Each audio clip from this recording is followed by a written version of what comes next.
Welcome in, ladies and gentlemen, to the After Stangs Show at ontheponyexpress.com. I'm Billy Embody. With me, Hayden Howerton, here in Winston-Salem, just really moments after SMU. I don't even know what to call the final minute of that game, but SMU falls on the road to Wake Forest, 13-12 on a 50-yard field goal as time expired. SMU dealt its first ACC loss of the season. Obviously, a huge blow to any sort of thought that they were going to be in Charlotte. There is a long season to go, of course, but we'll break it down for you guys on this edition of the show. We'll hear from Rhett Lashley as well. But we are moving quickly here as the game did just end. So we'll get to our thoughts here in just a minute on this edition of the After Stangs Show, which starts right now. Remember when your biggest worry was finding parking at Dallas Hall? Now it's protecting your home, your car, maybe even that first business. That's where Northwest Insurance Agency comes in. Exclusive coverage designed by Mustangs for Mustangs who've galloped into the real world. Protect what you've built and move forward with confidence, because once a Mustang, always moving forward. Northwest Insurance.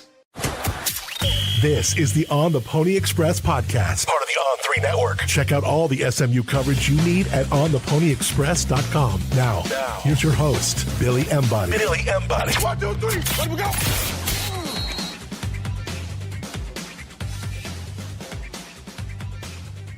And welcome in, everybody, here in Winston-Salem, North Carolina. Billy Embody, Hayden Howerton here. We're presented by our friends at Northwest Insurance Agency. Make sure you give Mark Villasana and his team a call today to figure out where your rates are, where your coverage is. Let's jump into it, Hayden. Instant reaction here. SMU falls 13-12 to Wake Forest on the road, and SMU now dealt its first loss in ACC play. Hayden, this was a game where SMU really showed up in two different ways on two different sides of the ball. An inspired defensive effort. Offense forgot to get off the bus. Yeah, it just wasted. Offense came out at 8 first downs today. I mean, just a completely different offense than we saw last week at Clemson. They put together one of their best games last week, and then they turn around today at one of their worst. 246 yards, 171 through the air, and 75 on the ground. You have 3 turnovers for this team that killed you. I also think that special teams was just absolutely brutal today. Yeah. And you have a couple of blocked kicks. You have a blocked extra point that could have been the difference in this game. They're kicking for a tie instead of a win. You also have a blocked punt that led to another 3 points for Wake Forest, and it's just tough. The 20-game conference winning streak is now over. SMU is going to have to go back to 0 as they get ready for next week, which will be a huge game. But to kind of stay on track today, just a team that seemed uninspired whenever they went out on the field today. Wake Forest had way more energy than we did, even coming out of half as well. And I'll tell you what, you let bad teams hang around, bad teams are going to beat you, and that's what happened today. Yeah, I think for me, this one going in, I didn't see a Wake Forest team that was really scary. Damon Claiborne was one that is one of the most productive running backs in the country, certainly a really explosive player, but I felt like SMU's run defense would be able to bottle them up. They did that. Wake Forest finishes 85 yards on the ground. Claiborne held to 3.2 yards per carry. Wake Forest as a team was held to 4.2 yards per play by this SMU defense. The SMU offense, though, 3.7 yards per play. And we are going to be joined here by Rhett Lashley in just a second, so we're going to get you guys all locked in. Hayden and I will be still breaking this down or whatever as we await Rhett Lashley, but we're going to hear his thoughts now on SMU falling on the road to Wake Forest, a game that the Mustangs certainly hope to get, ahead of Miami. I mean, this was a game that was circled as a trap game all offseason long, Hayden, and that was even before you figure out how SMU was going to be an unbeaten team going into this game, and of course how Wake was going to be kind of playing spoiler and playing well against Georgia Tech, but homecoming here in Winston-Salem doesn't go well for SMU. I mean, I had the under for this game. Same. I didn't think offense would be ready to go after a highly emotional Clemson win. They come out, they only put 12 points on the board, just very disappointing on the day for SMU's offense when they've shown in spurts that they can get it done. But unfortunately, you come on the road to Winston-Salem, and you just never really got going. You have a couple bad plays that don't go your way. You have a forced fumble early. You throw an interception that, maybe we can talk about. I'll look at in the film room if it was on the route, if it was on the throw. But ultimately, you have 3 turnovers, but Wake Forest had 5. Yeah. Where you win the turnover battle and you still walk away with a loss. Let's going through a couple of final stats here, at least before Rhett Lashley comes in here. 246 total yards of offense for SMU, 171 yards passing. Kevin Jennings finishes 14 of 26, 183 yards, 2 interceptions. They just really didn't get anything going. Excuse me, sorry, that was Purdy. Kevin Jennings finishes 21 of 39, 171 yards, 1 interception, 54% completion percentage. Pretty similar stat line. It never felt like they could get anything going. That not last drive SMU had in the game, but the second to last, the face mask pushes them back, and they're. I got you one. I got one.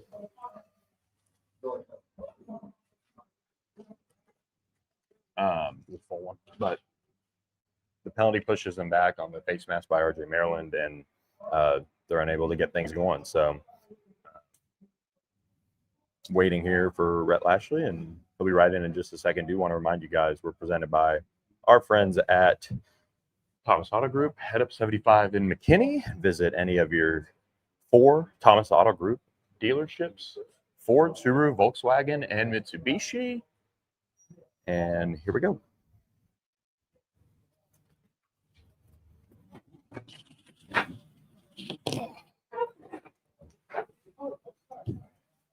Guys rolling. All right. Well, super disappointed for our players. They played hard. They gave great effort. We played incredible on defense. It's hard to lose a game when you play that well on defense. Our guys prepared all week well. They were focused. We just didn't play well at all on offense. Really, really poor.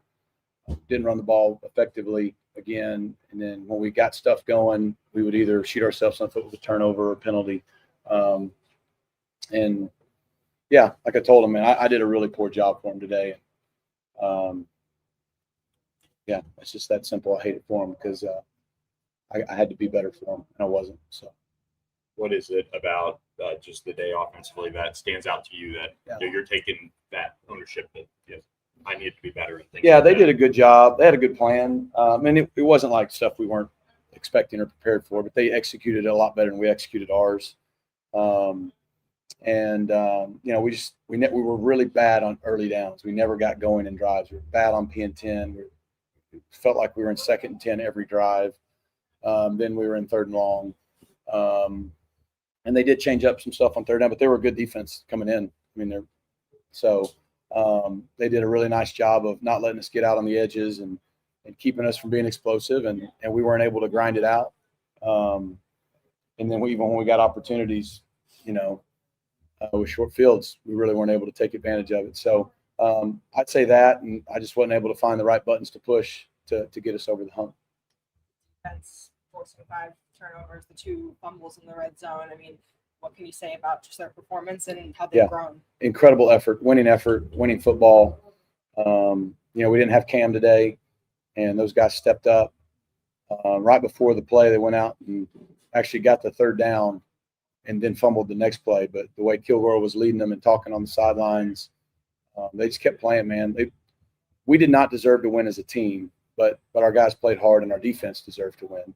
And offensively, our kids cared. They tried. We didn't play well, but I didn't put them in a good enough position. How much was your play sheet shortened at all by Johnson and Hibner? We don't not call plays based on who's in there too much. I mean, it changes some things. We lost Hibner, we lost CJ, we lost Logan Parr, we lost Savion Byrd. Those are the 4 I know about during the game.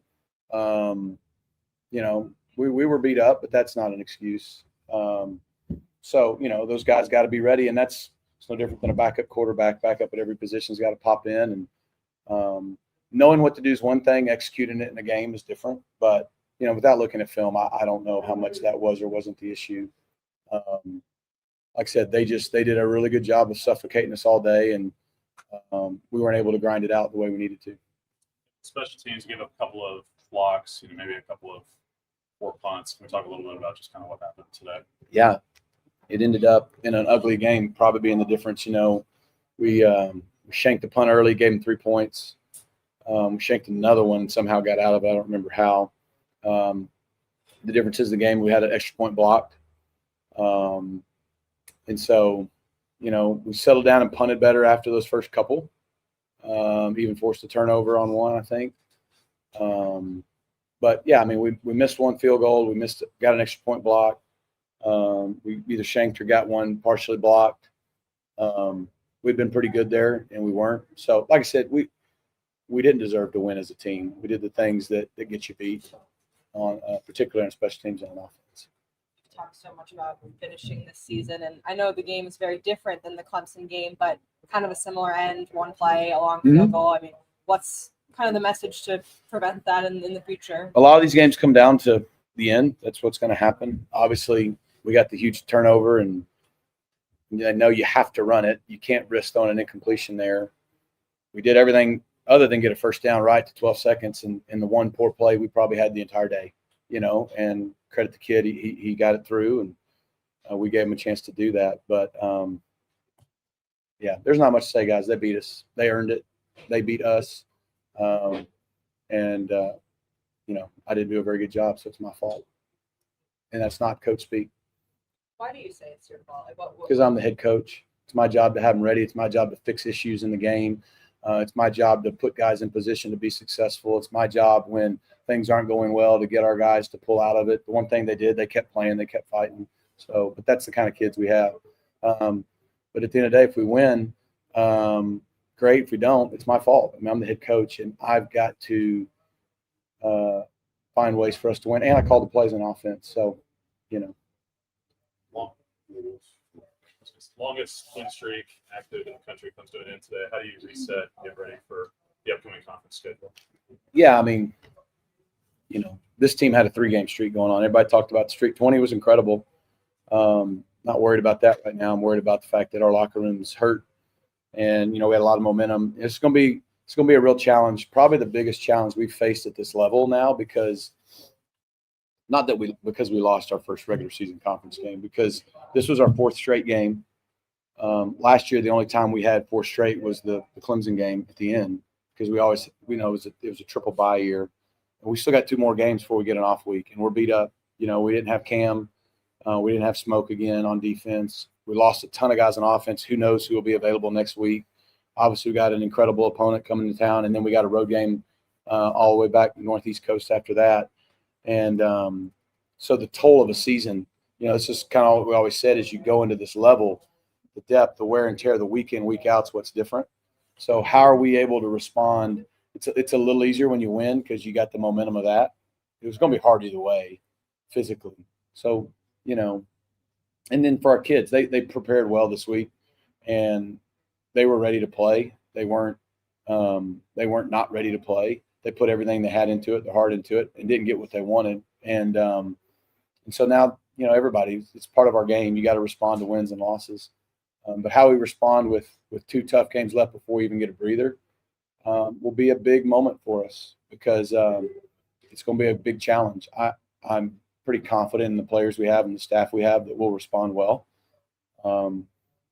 We even though this game didn't go the way we wanted, we need a full Ford Stadium on Saturday.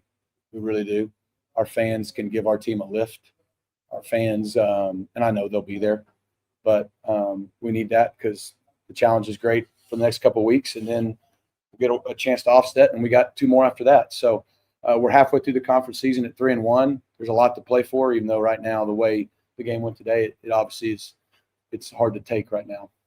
How was Kevin physically going into this one, and did that impact any of the Yeah, he wasn't very mobile. It's probably like Missouri State, TCU. He was able to play. He got a little bit better as the week went on.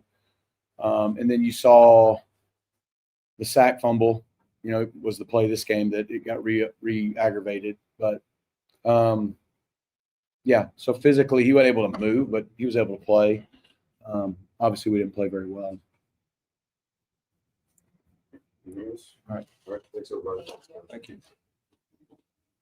The On the Pony Express podcast is presented by our friends at StatusJet, statusjet.com. Appreciate their support of us, but also giving you guys a discount on a round trip flight.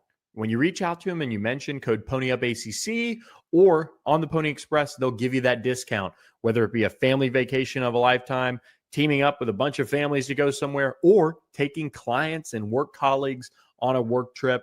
Status Jet is the way to go. They can get you from point A to point B with that level of luxury you'd expect and into those tough to get to places as well. So call them today. Just start the conversation because it takes zero membership fee as well. So that's another plus with our friends at Status Jet. Back today, had one of your better games on the year overall. Played really well last week too. Has there been a difference in your preparation so far this year? No difference. Just continue to trust God, understanding that everything happens for a reason. No matter what it is, to just continue to stay rooted, continue to prepare and be the same person each and every single day. You never get too high, never get too low, and just prepare each and every week like it's the biggest game of my life, and continue to trust God. Evan, how did you kind of diagnose what was going on with the offense today?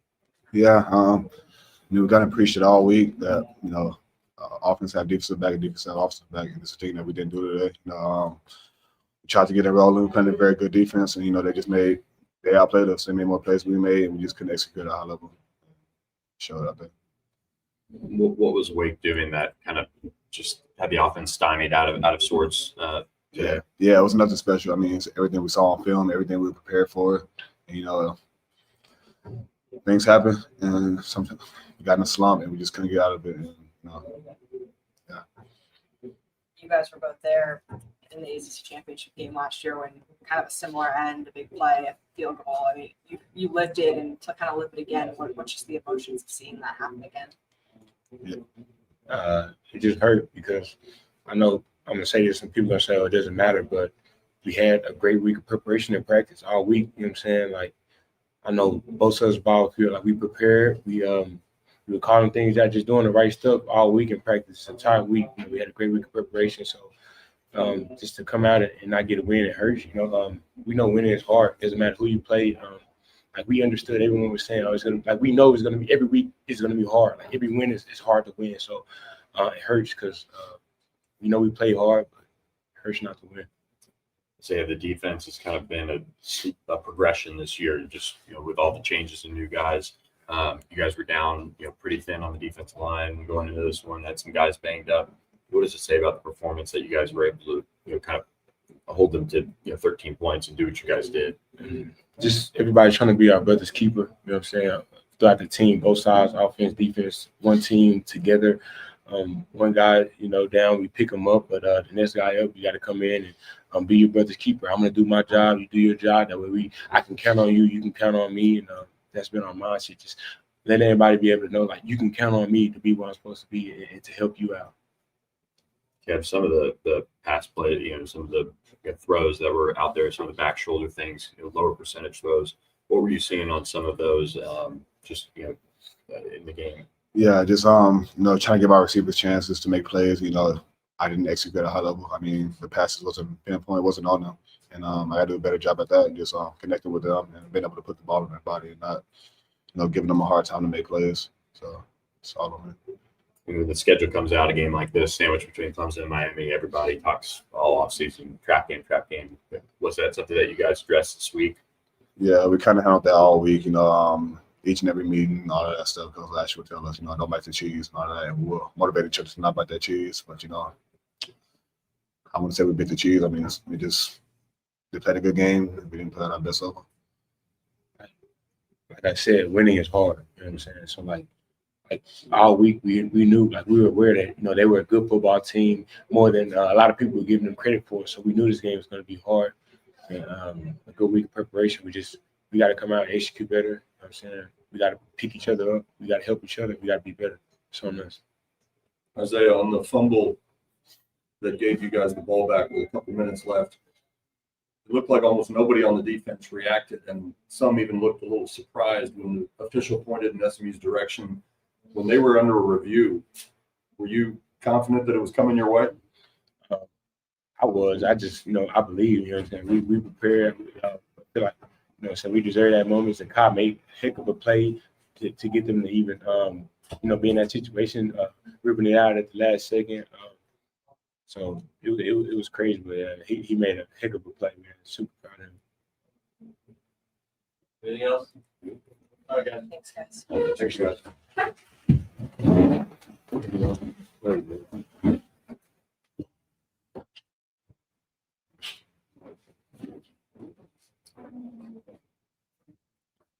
and postgame show presented by our friends at Mignon.